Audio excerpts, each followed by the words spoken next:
And once you feel you've reached a point where you've actually got a lot of comprehensive information about this adolescent, you need to be thinking about how to come up with a plan on how the needs will be addressed with the child and with their family. And a plan can really help you focus your work. And sometimes when there's a lot of complexity in an adolescent's life, it can be a bit overwhelming for professionals who are working with them. You think there's so many things going on. Where do I even begin to work with this adolescent? I don't know what to begin with. A good needs assessment followed by a clear support plan is a really helpful way of managing some of that complexity and helping you feel like you are doing something constructive in partnership with the adolescent and their family where appropriate. So when you're making a plan to respond to the needs that you've identified, it's going to be important, again, with child-centered practice, to work with the child and with their family about how you're going to meet these needs, and to work out with them which ones are most important to address first, which are your priorities.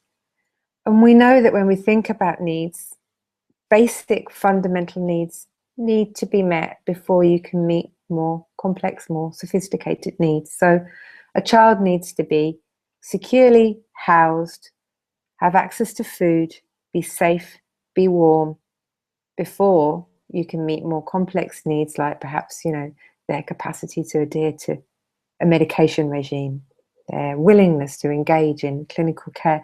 If basic needs have not been met, you're going to find it very difficult for more sophisticated needs to be addressed.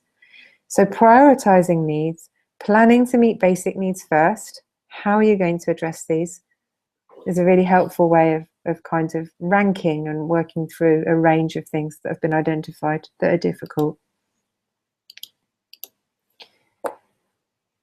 So remembering again that with child-centered practice, the child needs to be at the center of the support plan. Not only that their needs are at the center, but they need to be participating where possible in discussions around what's going to help them, what do they think is going to be effective, what do they want to happen. And recording this information is important. It helps you as a professional to ensure you are establishing clear boundaries, and it helps you to monitor progress. And as mentioned before, the issue of complexity can be difficult for professionals, but actually having a clear support plan means you can monitor your progress. You can set a time in the future where you're going to review your plan and see what's been successful, how you've managed to meet some of the identified needs, and perhaps make changes to it as different circumstances arise. And we know that plans that are most effective will be very specific, clearly identified needs. They're measurable because you're outlining how exactly you intend to meet them. They're achievable and realistic. A child that's living with a lot of adversity around them, a lot of insecurity in their home life perhaps, it's not realistic to say you're going to be able to transform all of that in a very short period of time and completely change their living circumstances. So be really clear that what you are aiming to do is achievable and realistic with consideration to your particular social context.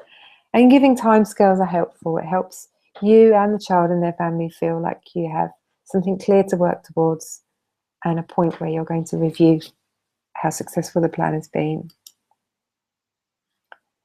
And it's important to think about how harder to reach groups of adolescents are included in support services you're providing or in clinic care.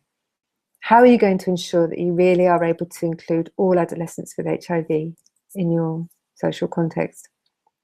So when we talk about harder to reach adolescents, we may think about those who've acquired HIV behaviourally, those who are insecurely housed, perhaps those who don't have parents or guardians, and those with substance misuse issues.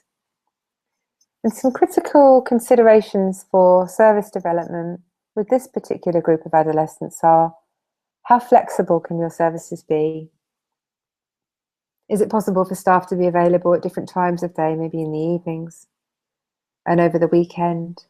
Because flexibility is going to be very important if you're trying to engage adolescents whose lifestyles are perhaps more chaotic, less predictable, which is going to mean attending clinic in very set time periods is unlikely for them. And it's important that any service that is seeking to include all adolescents as they need to be makes it very clear that all are welcome and all are accepted. And linked to that is the expectation that people are able to demonstrate very clearly that they're non-judgmental in their work with adolescents. Staff need to be very clear that they are confident and capable of demonstrating a non-judgmental approach to adolescents whose behaviours, whose lifestyle may be challenging, or maybe they may be doing things that staff find difficult, but actually in their work, in engaging these adolescents, it's critical they're able to demonstrate a non-judgmental approach, and that other service users are expected to do the same. And thinking back again about, basic need provision, particularly for a group that is harder to reach, what can you offer them that's going to help them meet their basic needs? Basic needs are going to need to be met before more sophisticated needs can be approached. Food, drinks, what clothes washing facilities that might you be able to offer? Is there somewhere where they can have a shower? How can they be encouraged to come to your service because some of their basic needs may be met, which gives you the opportunity further on to meet more complicated, more sophisticated needs?